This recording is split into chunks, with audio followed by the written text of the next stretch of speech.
Hello friends, welcome to my YouTube channel study with प्रिया।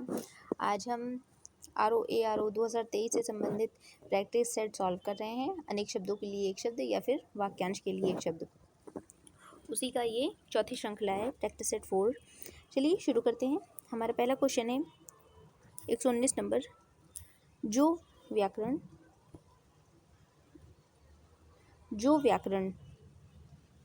अच्छी तरह जानता है के लिए एक शब्द। ऑप्शन नंबर ए सही है। ये बहुत इंपॉर्टेंट है। देखिए 2006, 2002, 2002, 2087 मल्टीपल टाइम ये आया हुआ है।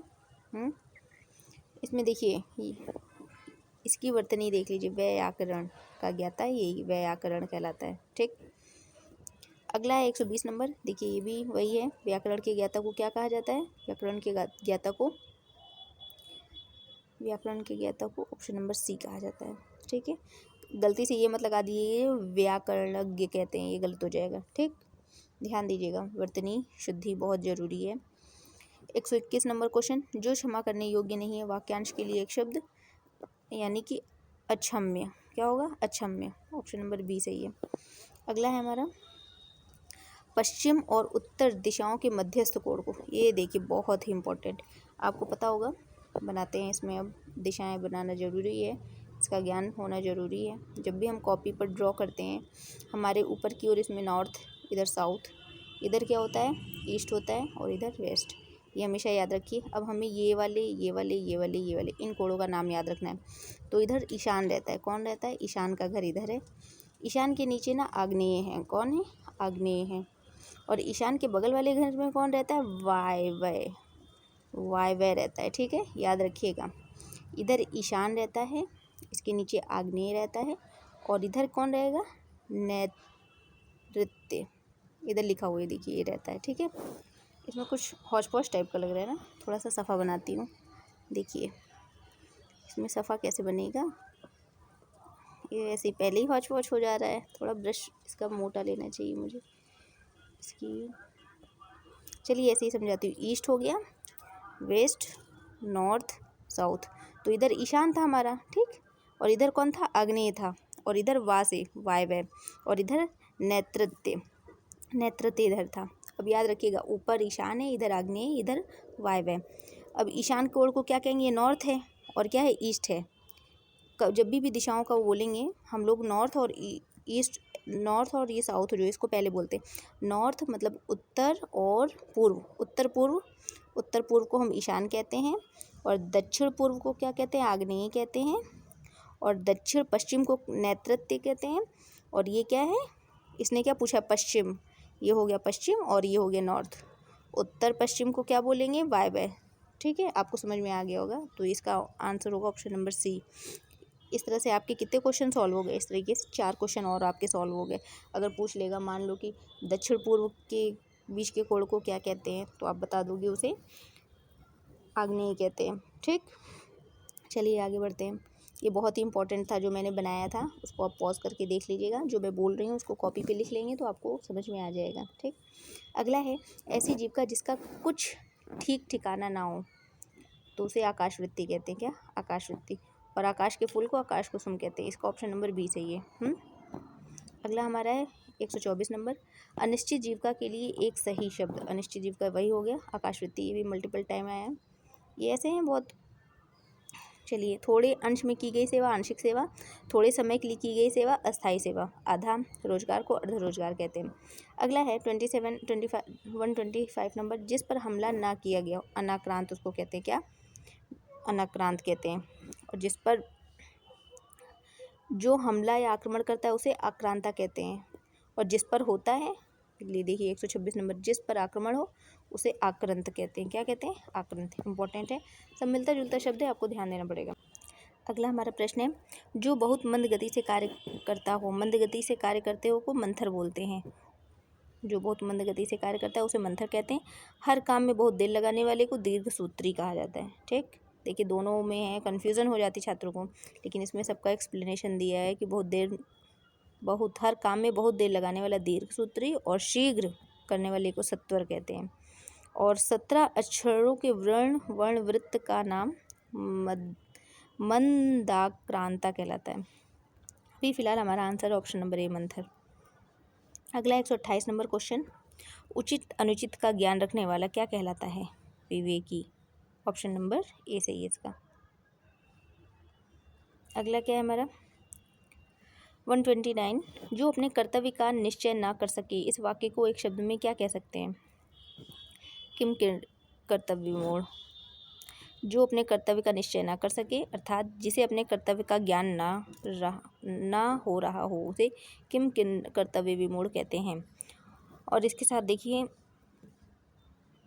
इसके साथ ही जो द्वंद्व में हो उसे द्वंद्वग्रस्त कहते हैं, जो भ्रम में हो उसे भ्रमित कहते हैं, भ्रमित द्वंद्वग्रस्त। और द्विधाग्रस्त क्या होता है? जो दुविधा में हो। सबकी परिभाषा दे दी गई है।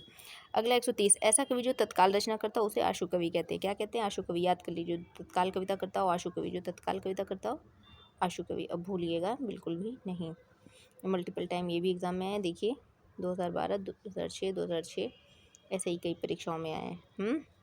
अगला 131 नंबर, जिसका शत्रु न जन्मो जात शत्रु। ठीक,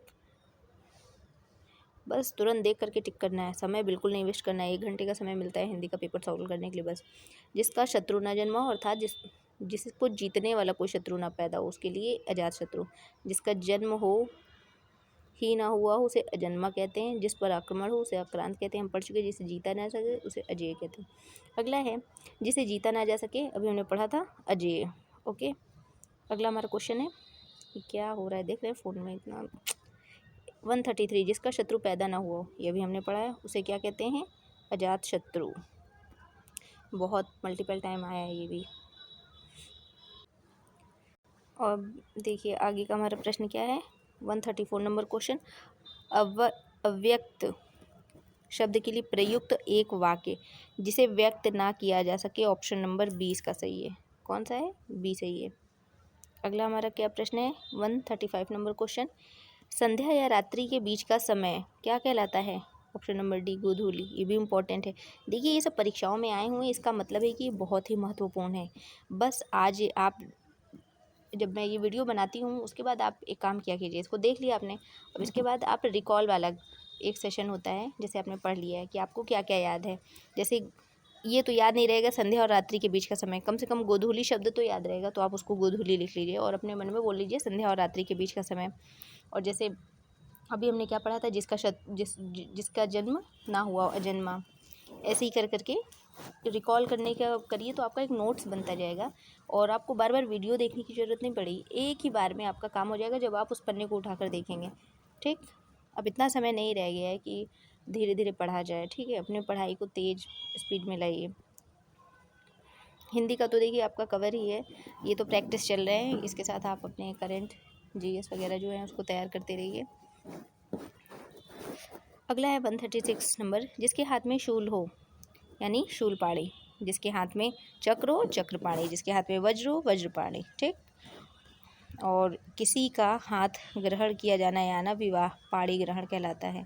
ओके, अगला है 137, जो सब कुछ जानता हो यानी सर्वज्ञ होगा। देखते हैं इस पे ऑप्शन में क्या दिया हुआ है। सर्वज्ञ। ये देखिए मल्टीपल टाइम रिवाइज। अगला है हमारा क्वेश्चन 138 नंबर, अकथनीय शब्द के लिए सर्वोत्तम वाक्य का चयन करिए। अकथनीय, जिसके बारे में कुछ ना कहा जा सके। अगला है हमारा प्रश्न 139 इम्पोर्टेंट, बिना पलक गिराए हुए वाक्य के लिए एक शब्द का चयन कीजिए यानी अनिमेष। अनिमेष, बिना पलक गिराए हुए के लिए अनिमेष या अपलक। और अपने स्थान से ना हटाए या गिरने वाले को अच्युत, ये इंपॉर्टेंट है। अपने स्थान से ना हटने या गिरने वाले को अच्युत कहते हैं, ये भी एग्जाम में है। ध्वनि का अतिक्रमण करने वाला अतिस्वन, ये जो लिखा है अतिस्वन। और जो ना देखा गया हो उसे अदृष्ट कहते हैं। अगला है 140 नंबर, बिना पलक झपकाए वाक्यांश के लिए एक शब्द, वही हो गया अनिमेष। और अनिकेत क्या होता है? जिसका घर ना हो। अच्युत क्या होता है? अभी हमने इसकी डिफिनेशन देखी, जिसे कठिन अलग ना किया जा सके उसे अच्युत कहते हैं।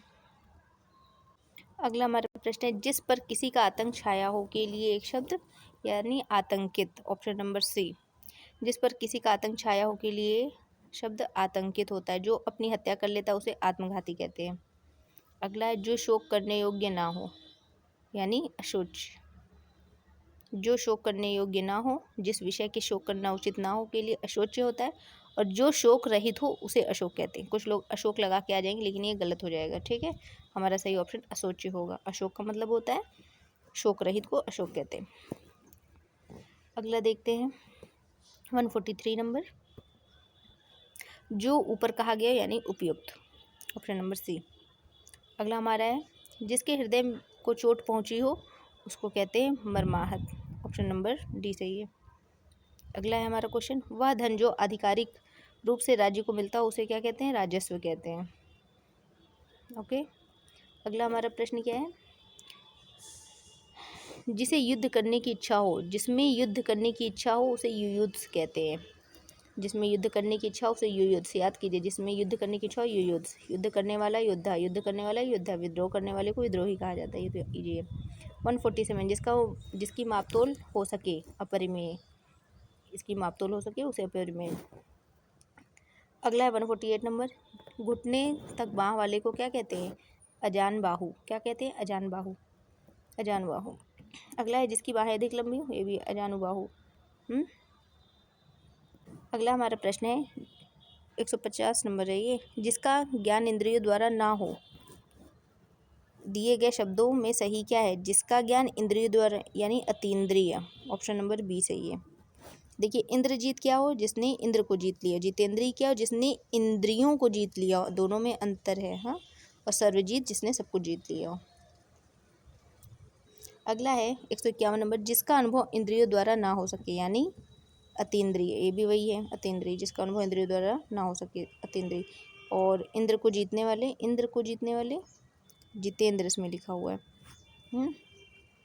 अगला है 152, जो इंद्रियों के ज्ञान से परे है यानी अतीन्द्रिय, बार बार वही आ रहा है।